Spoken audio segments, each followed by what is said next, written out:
Hello, it is a rainy, cozy, gray day here in the Blue Ridge Mountains, and I wanted to talk about something called the Good Enough Mother and the research there as it's relevant to this holiday and always. So, somebody named Donald Winnicott, who's a child psychologist, I believe, child psychologist, maybe something else, don't quote me on that, look him up online on the internet, I'm sure it's there. But he developed this research that found that good enough mothers, meaning imperfect, which is all that we can be, we're actually maximally beneficial to the child because we will show them that failing relationally is part of life and that helps us to be resilient in other aspects of life. So some are triggered, I think, by this research and the term good enough mother, thinking that it means not enough mother or thinking that it means neglect or abuse, and that is so far from the case. What he was saying was that by not always being readily available, we're showing them a very realistic view of what life and what relationships are. Or by not always doing everything they need, that's really an opportunity to set them up for relational competency and a sense of mastery and a sense of self that's deeply within themselves.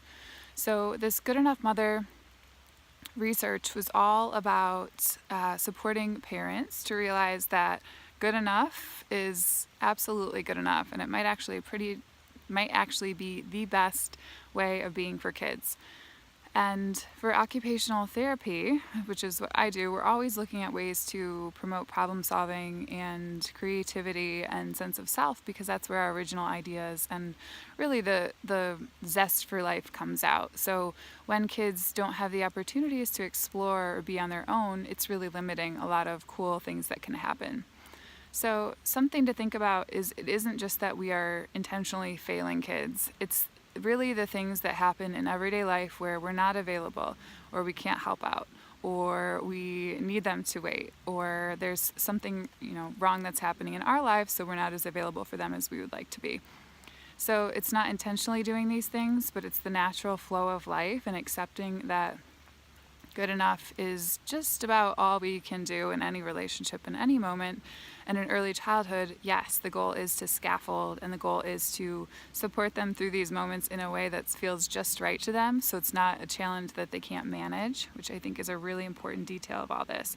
It is something that they can master eventually, and they might have just a little bit of stress that's in a tolerable range for them, but maybe just outside their comfort zone. So it's kind of upping the ante a little bit for them throughout life. So that is all about the Good Enough Mother. If you have any questions, reach out, and I hope it's a wonderful day for you all.